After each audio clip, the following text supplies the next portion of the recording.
Bonsoir et bienvenue à Perspective. Hier se clôturait le synode sur la famille avec la béatification du pape Paul VI. Entouré des pères synodaux et des fidèles, place Saint-Pierre, le pape François, dans son homélie, traçait le lien entre l'évangile du dimanche et le synode sur la famille. Il nous demandait de ne pas avoir peur de la nouveauté et de l'imprévisible, car cela veut dire, dit-il, s'ouvrir à sa volonté, lui consacrer notre vie et coopérer à son royaume de miséricorde, d'amour et de paix. C'est à partir de cette ouverture à la volonté de Dieu que le chrétien peut aussi s'ouvrir à la vie et à la réalité qui l'entoure. De cette manière, il peut, dit-il, répondre avec courage aux innombrables nouveaux défis. Durant le synode, le pape François dit avoir senti la force de l'Esprit Saint. Pour exprimer ce qu'il a vécu ces 2 dernières semaines, il parle de vraie liberté et d'une humble créativité. À l'égard du nouveau saint, le pape Paul VI, le Saint-Père lui dit simplement merci. Il le remercie pour, continue-t-il, son témoignage humble et prophétique d'amour du Christ et de son Église. Le pape François a reconnu la grandeur de cet homme qui, raconte-t-il, a su conduire la barque de Pierre sans jamais perdre la joie ni la confiance dans le Seigneur.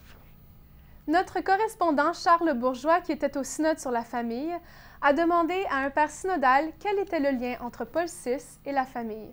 Voici sa réponse. Il a parlé beaucoup de la famille. Par exemple, j'ai relu récemment, à l'occasion d'un congrès qui se tenait à Rome, Evangelii Nuntiandi, un peu le pendant de Evangelii Gaudium, l'annonce de l'Évangile et la joie de l'Évangile. Il a touché l'importance de la famille pour cela. Mais il est vrai qu'il a, à travers l'encyclique Humanae Vitae, il a tenu un langage qui aujourd'hui s'avère prophétique, à plus d'un titre. Tout d'abord parce qu'il a souligné, avec force, c'était le cœur de cette encyclique, qu'il y a un lien très beau, très profond, un lien à la fois physiologique, psychique et spirituel qui unit l'union des époux et l'ouverture au don de la vie. Et 50 ans, presque 50 ans plus tard, nous nous rendons compte que c'était un message prophétique. Parce qu'aujourd'hui, nous vivons assez souvent, en tout cas en Occident, une déconnexion entre les deux aspects. Une procréation dissociée de la rencontre amoureuse de 2 personnes et une sexualité qui tourne en rond sur elle-même et qui parfois oublie presque totalement l'ouverture au don de la vie. La fin de cette assemblée extraordinaire n'est que le début de discussions plus approfondies qui prendront place en 2015 lors du 2e synode sur la famille. À partir des réflexions du synode qui vient de se terminer, est née la Relatio Synodi, document préparatoire pour le prochain synode sur la famille. Ce document a été présenté au pape François samedi. Le pape a lui-même adressé un discours à l'Assemblée des évêques, et dans son discours, le pape reconnaissait d'abord qu'il y avait des tentations qui risquaient d'écarter l'esprit d'unité retrouvé au fil du synode, dont celle, par exemple, de se plier à l'esprit mondain, au lieu de le purifier et de le plier à l'esprit de Dieu, dit-il. Il reconnaissait aussi le fruit des discussions, nourries d'opinions variées. Mais le pape était rassuré par cette diversité, notant que c'est un signe de l'Esprit Saint qui s'active et d'une recherche authentique de la vérité.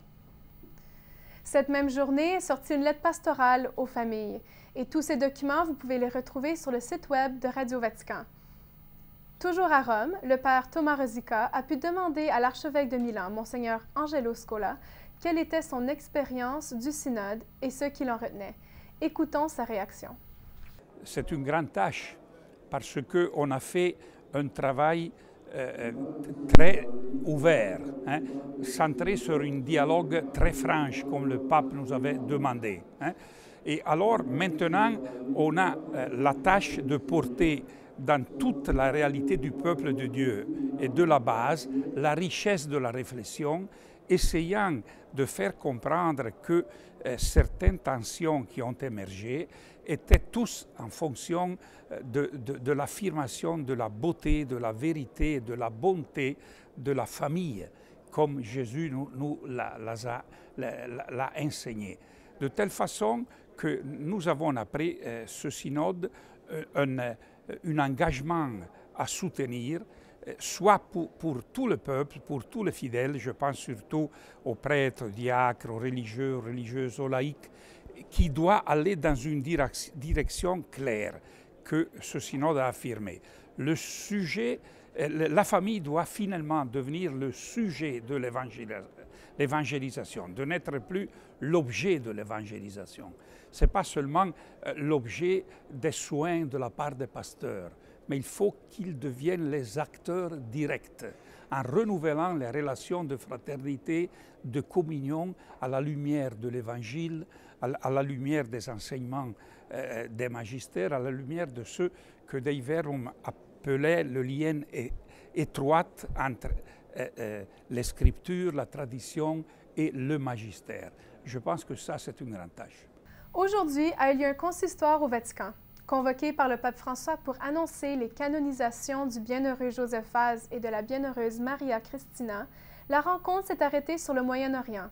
Tous les cardinaux ont été invités, ainsi que les patriarches orientaux. Le pape s'est exprimé au sujet des événements récents en Irak et en Syrie. Il a encore fait appel à la responsabilité de la communauté internationale et qu'il faut tout faire pour que chacune de ces personnes puisse vivre librement dans son propre pays. La semaine dernière, le pape François a célébré une messe d'action de grâce pour 2 nouveaux saints canadiens, François de Laval et Marie de l'Incarnation. Bien, ce soir, je vous invite à regarder un nouveau documentaire sur la vie de Saint François de Laval. Documentaire de toute beauté, réalisé en collaboration avec le Séminaire de Québec. François, apôtre de l'Amérique, sera diffusé pour la première fois sur Ciel et Lumière ce soir à 21 h. D'autres informations sur le documentaire ainsi que notre programmation complète sont disponibles sur notre site web cieletlumière.tv.org. C'est la fin de cette émission. Je vous laisse maintenant avec la bande-annonce du documentaire. À demain.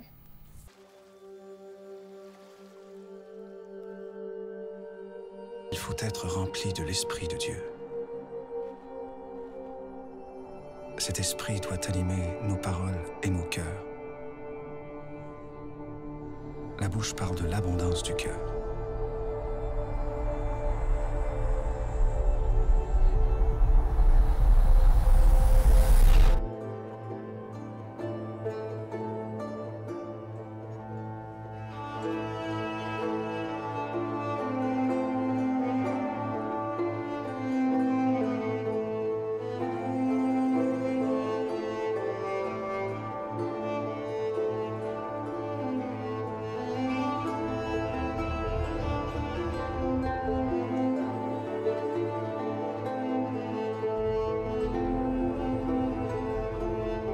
Il nous faut mourir au trop grand désir des bonnes choses, même de la gloire de Dieu et du salut des âmes. Notre Seigneur nous en a donné l'exemple en étant en ce monde.